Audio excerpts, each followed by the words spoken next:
right, continuing with a few problems out of section 8.5 that I didn't cover earlier, we are going to talk about a type of problem that I call a parabolic motion problem.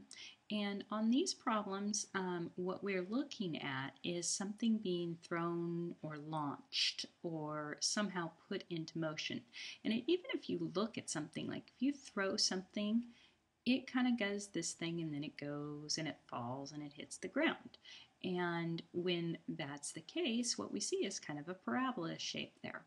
And the equation that describes the height of an object t seconds after it is thrown or launched is actually described by a quadratic equation or a second-degree polynomial.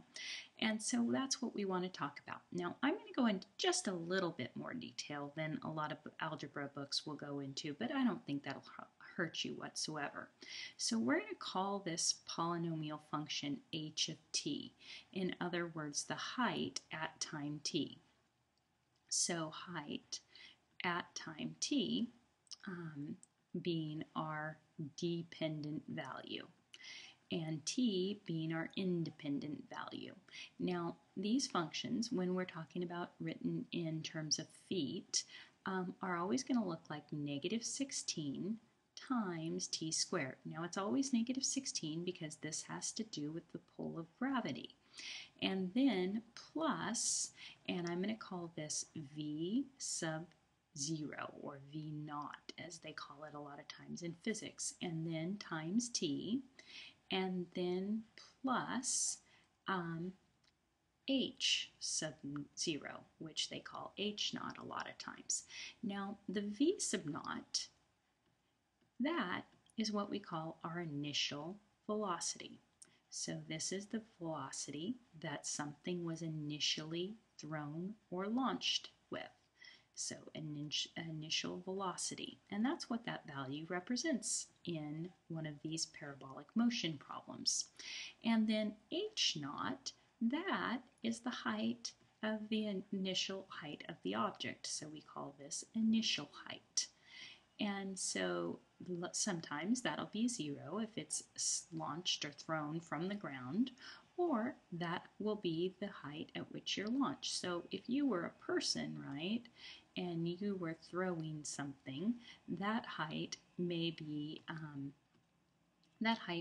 having to do with about where your shoulder height is, right? So for a man, that might be approximately 5.5 feet off the ground, or about 6 feet off the ground.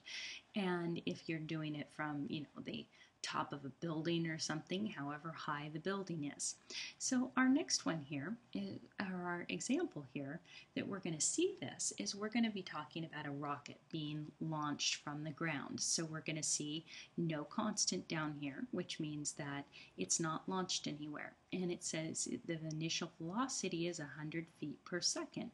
So we have thrown or launched this thing at 100 feet per second initially.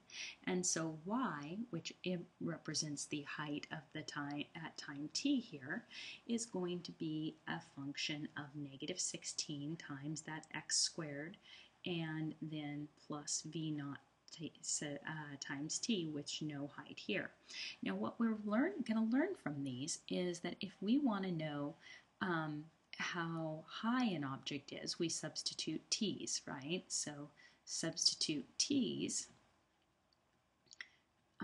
to get height.